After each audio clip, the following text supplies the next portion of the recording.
Every sport has its wild personalities, but NFL history has produced a very specific kind of chaos. Grown men who have ended a teammate's career in a padded practice over a blocking assignment, gotten themselves kicked off their own team in the middle of a live game, and legally petitioned a United States court to change their government name over a jersey number.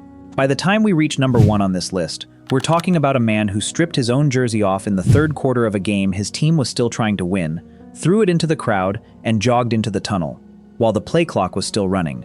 And that's not even his craziest story. This isn't a list of players who were simply intense competitors. Plenty of guys play angry. This is a very specific club. Players whose behavior, on the field or off it, became so wild that it eclipsed their own careers. Every incident on this list is pulled from court records, official league discipline reports, and contemporary reporting, so nothing here is exaggerated for effect. Although a few of these stories are strange enough that you'll assume we made them up anyway. We didn't. If wild NFL history like this is your thing, go ahead and subscribe now. There's a lot more of this coming. Let's start the countdown. Number 10, Ricky Williams. Number 10 never hurt a single person.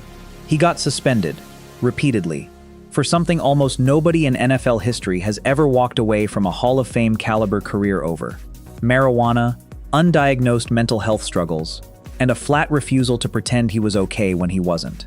Ricky Williams won the Heisman Trophy at Texas in 1998, and the New Orleans Saints wanted him so badly they traded away 8 separate draft picks just to move up and select him 5th overall in 1999, one of the most aggressive trades in NFL draft history.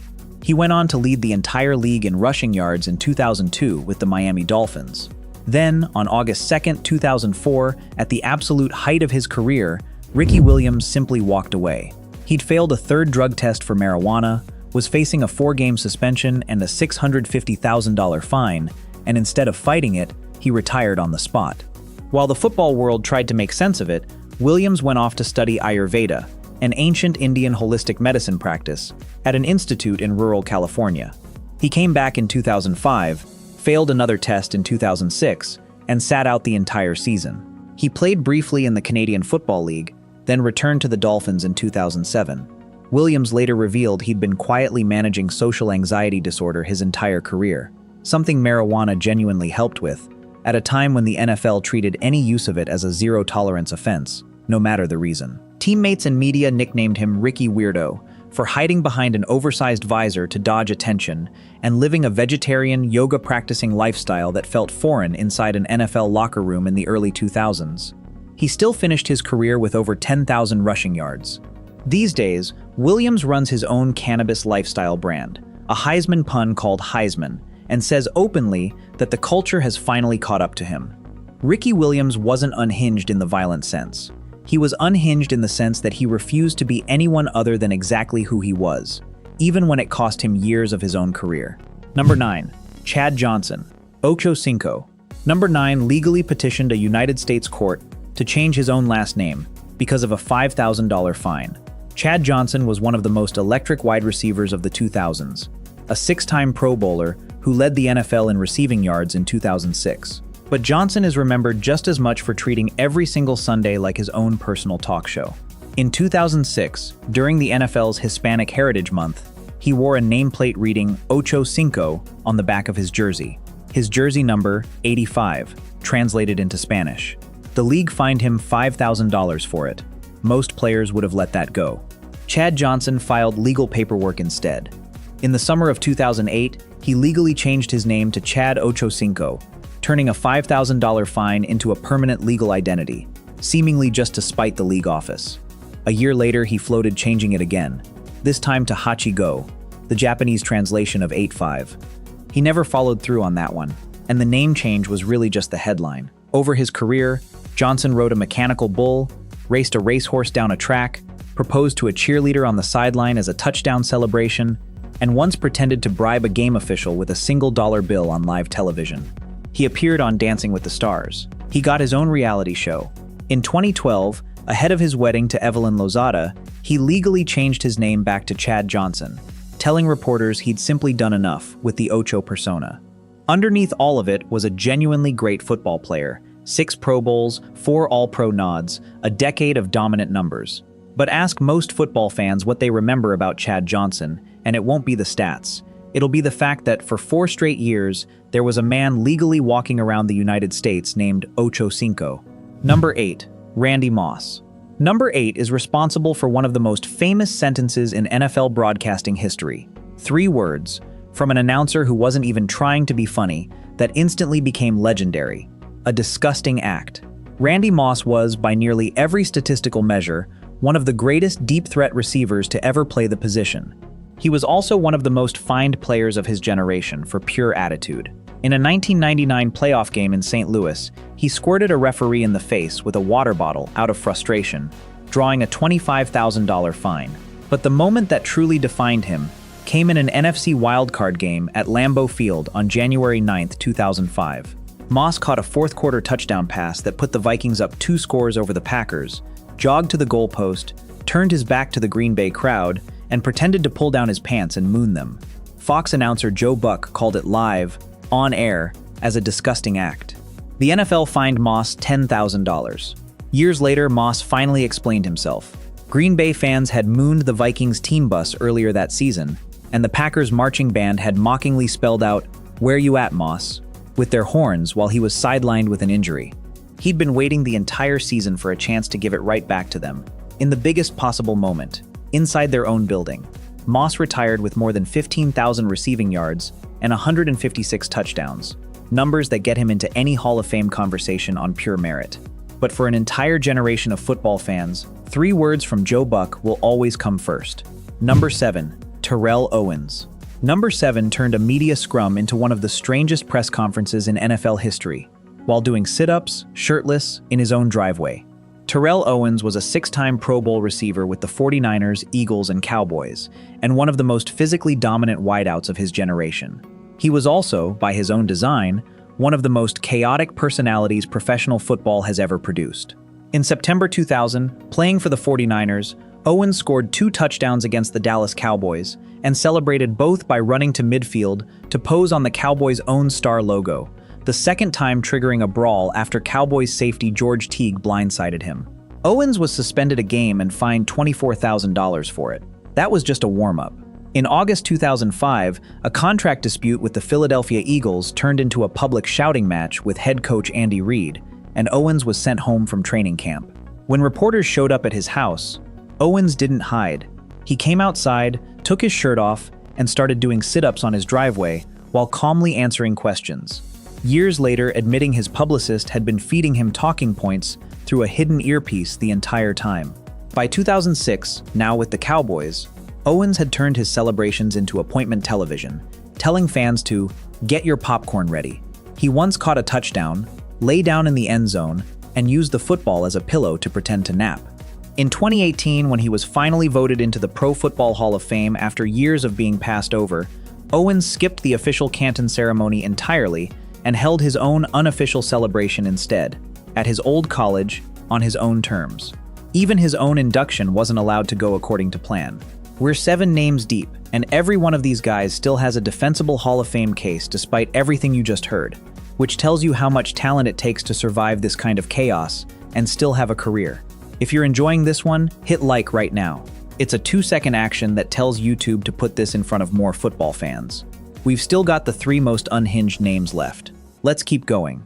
Number 6, Johnny Manziel. Number 6 was the most electric college quarterback of his generation, and by his second NFL season, he was already lying to his own head coach's face.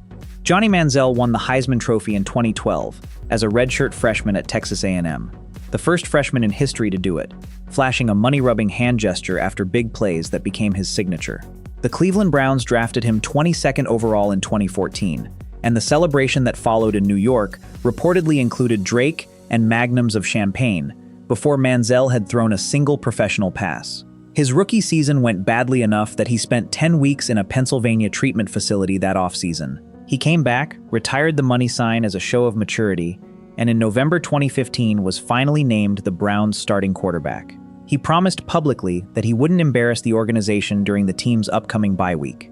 Within days, video surfaced of Manziel partying at a club in Austin, Texas, champagne bottle in hand, reportedly using the alias Billy Vegas to avoid being recognized.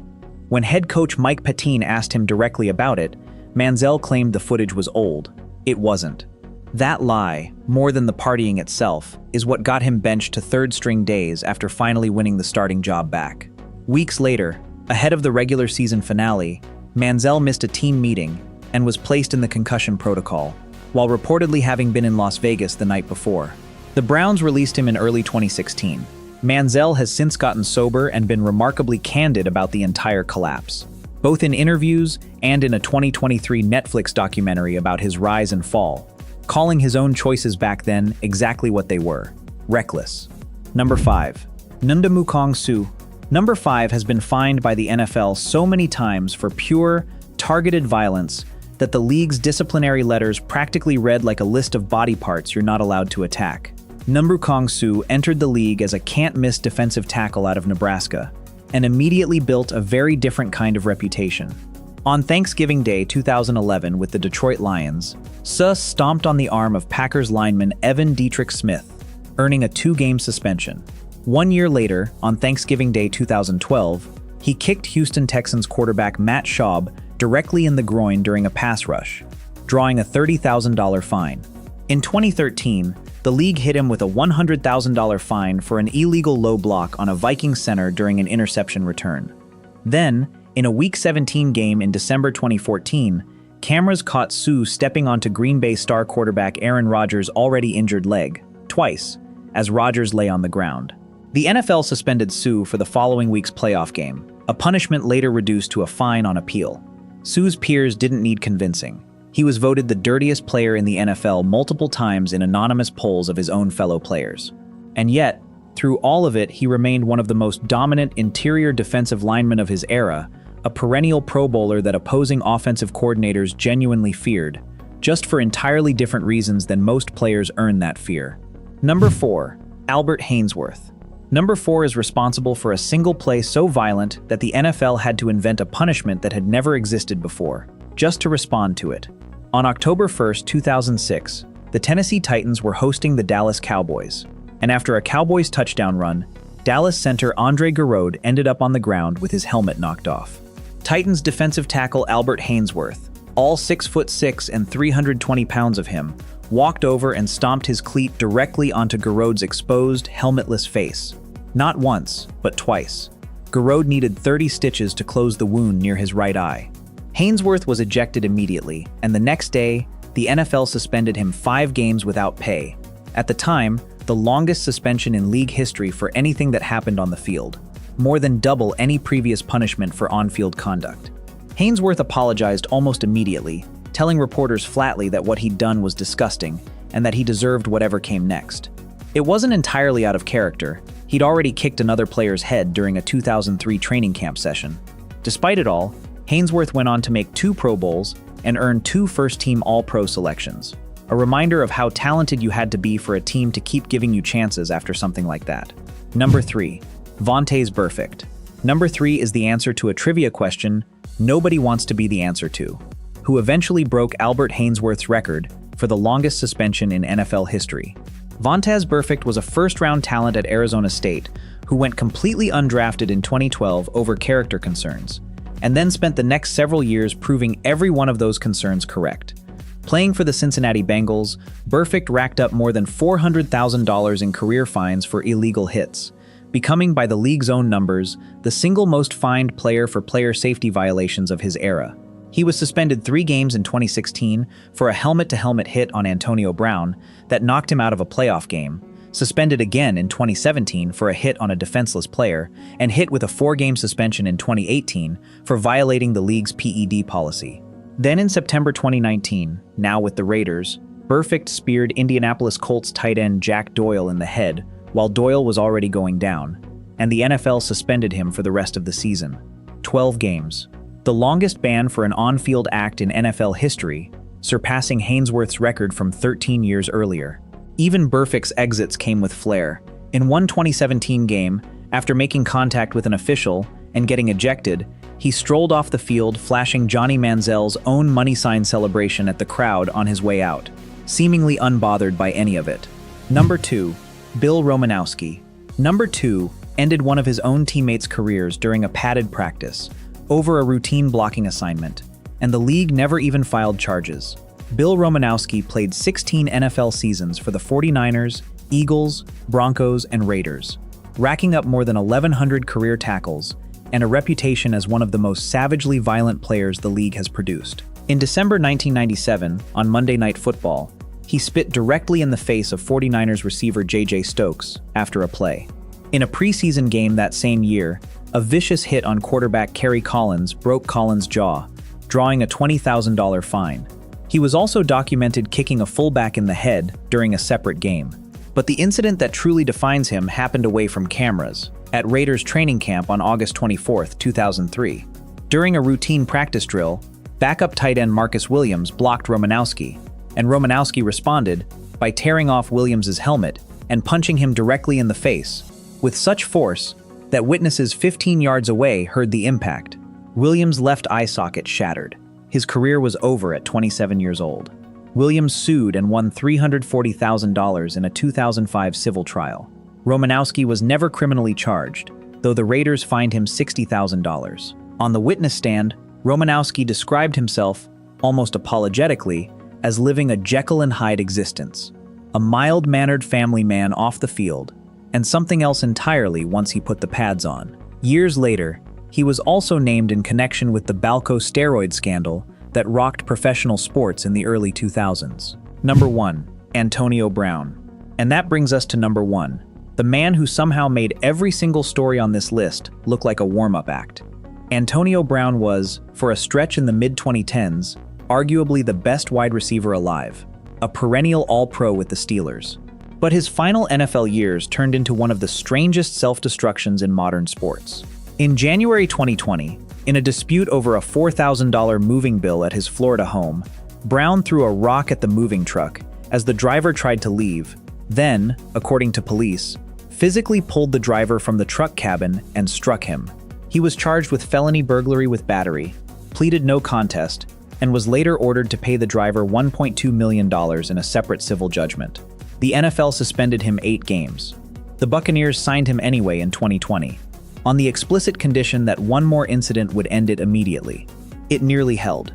Then, on January 2, 2022, midway through the third quarter of a game the Buccaneers were still trying to win against the Jets, Brown got into it with coaches on the sideline after being benched. In full view of the stadium, he stripped off his shoulder pads, jersey, and undershirt, threw them into the stands, did jumping jacks in the end zone, waved to the crowd, and jogged into the tunnel, while his own offense was still on the field trying to mount a comeback. Head coach Bruce Arians told reporters afterward, flatly, that Brown was no longer a Buck. Antonio Brown's talent was never the question. He retired with more than 12,000 receiving yards and 83 touchdowns, numbers that belong to one of the great receivers of his generation. But ask a football fan under 30 to picture peak NFL chaos, and there's a very good chance the first image in their head is a grown man running shirtless through an end zone, mid-game, waving goodbye to a stadium full of strangers he was still technically playing in front of. 10 players, 2 broken records for the longest suspension in NFL history, at least 2 legally changed names, 1 man who left his own game mid-play, and enough combined talent to fill several Hall of Fame classes if things had gone just a little differently off the field. Here's what's actually wild about all this. None of these 10 men coasted into relevance on chaos alone. Every one of them was an All-Pro, a Heisman winner, or a franchise centerpiece first. The chaos just followed them everywhere after that. So tell me in the comments, which one of these 10 surprised you the most? Or is there a name we left off that you think belongs on this list instead? I read every comment, and I promise the debate down there is going to be better than the video itself. If you made it this far, do me a favor and hit subscribe, drop a like, and share this with a friend who loves this era of football as much as you do. Every one of those actions tells YouTube this channel is worth putting in front of more people who love NFL history, and that's genuinely the only reason channels like this one get to keep making videos like it. I'll see you in the next one.